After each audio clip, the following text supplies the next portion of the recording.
When Andrew Carnegie died, the wee little Scotsman that built the big steel industry, when he died, they opened up his desk, and in one of the desk drawers, they found a slip of paper. On that piece of paper, Mr. Carnegie had written his goal for his life, and he wrote it when he was in his 20s. And on that piece of paper, it said, "I'm going to spend the first half of my life accumulating money. I'm going to spend the last half of my life giving it all away."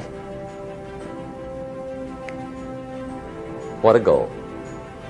He got so inspired by that goal that the first half of his life he accumulated $450 million. And the last half of his life he gave it all away. Good question tonight. What's got you turned on? What's got you bombed out of sight to get up early and stay up late and hit it all day? Next question. What's got you turned off?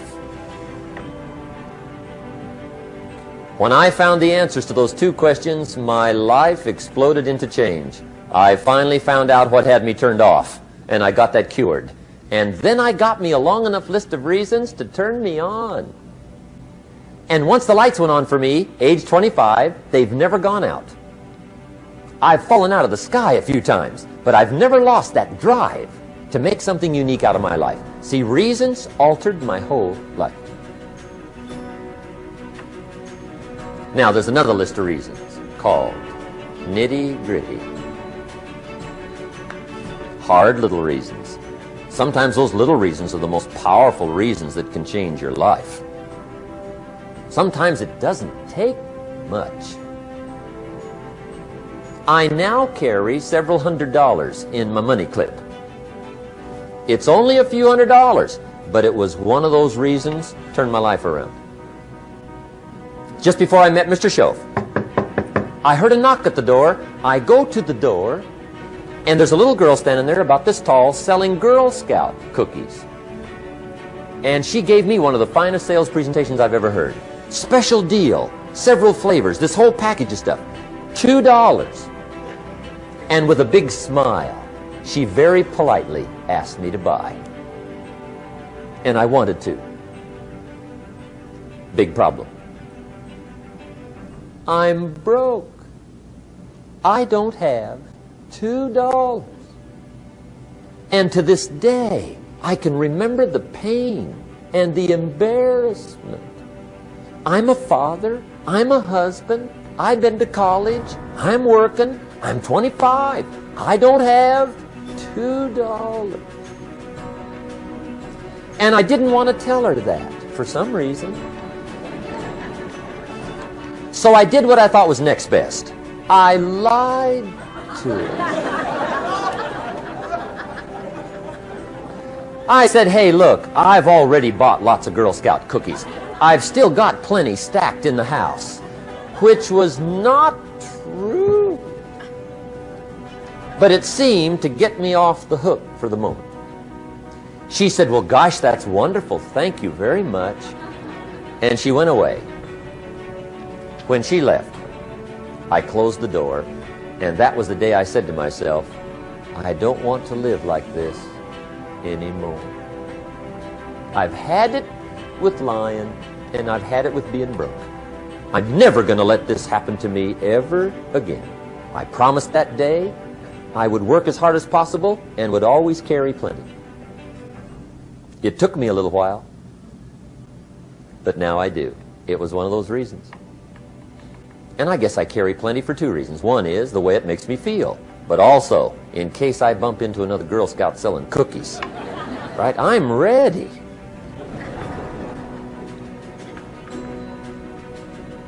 I walked out of the Bank of America one time up in Saratoga, California, where I used to live. Two little girls selling candy right outside the bank. Good place. Some girls' organization they're working for, right? I come walking out of the bank. This first little girl walks up to me. She said, "Mister, would you like to buy some candy?" I said, "I probably would." "What kind is it?" She said, "It's almond roca." I said, "My gosh, that's my favorite. She said, wonderful. I said, how much is it? She said, it's just $2. I thought, incredible. I said, how many boxes of that candy have you got? She said, 5. And her little friend was standing there. She was selling candy too. I said, how many boxes have you got? She said, I've got 4. I said, that's 9. I'll take them all. They said, really? I said, yeah, it's my favorite. I've got some friends. I'll pass them around. They got so excited, put all this candy together. I reached in my pocket and gave them the $18. When I've got the candy and they've got the money, that first little girl looks up at me. She says, Mister, you are really something. How about that? Can you imagine only spending $18 and have somebody look at you in the face and say, you are really something? Now you know why I carry heavy, right?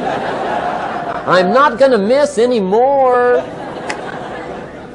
It was just one of those reasons. Helped to change my life. One of my nitty-gritty reasons was budget finance. Budget finance used to grind my soul. Way back in those early days, I had fallen for one of those consolidation loans, where you take all your little hard-to-pay bills, put them into one big impossible-to-pay bill, right?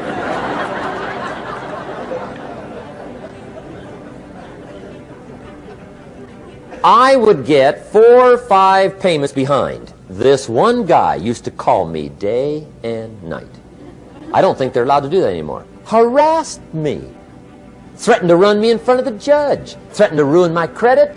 Threatened to embarrass my family. One day he said, we're going to come get your car, drag it rear end up down the street in front of your neighbors.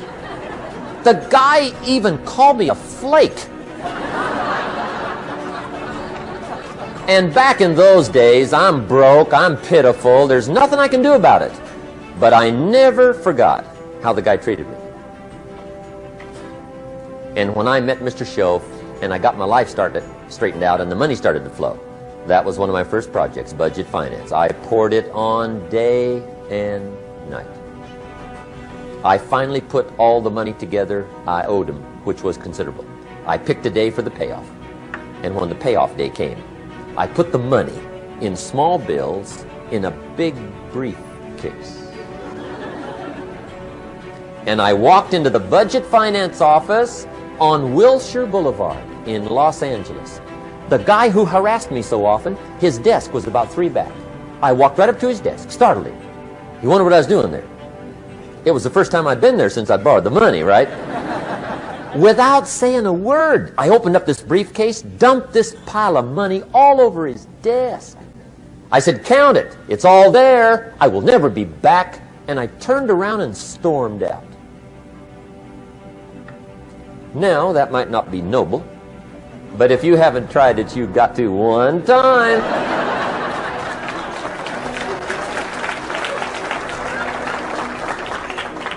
It can be the day that turns your life around. All you need is a reason that turns you on. One of my dear friends, Robert Depew, Bobby used to be a school teacher in Lindsay, olive capital of the world. Bobby taught school several years, got a little weary teaching school. One day decided he wanted to get into sales. So without telling anybody, he just up and quit his job teaching school and jumped into sales. When he did, his brother made fun of him, laughed at him, put him down, said Robert's lost his mind. Had a good job teaching school, now he thinks he's a salesman. He's going to go down the drain, lose everything. Just put him down something fierce. Bobby said, the way my brother acted when I got into sales, he said that made me so mad, I decided to get rich. And my question for you tonight is it possible to get that mad? Of course. Wealth is not a matter of intelligence. It's a matter of inspiration. Today, Robert happens to be one of my millionaire friends. Bobby's rich.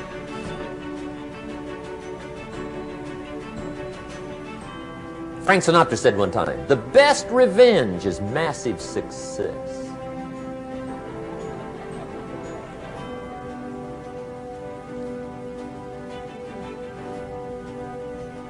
Hey, get you a long enough list of reasons so that after tonight you never lack for inspiration. You might not have all the answers right away, but you can get the answers if you can get the reason.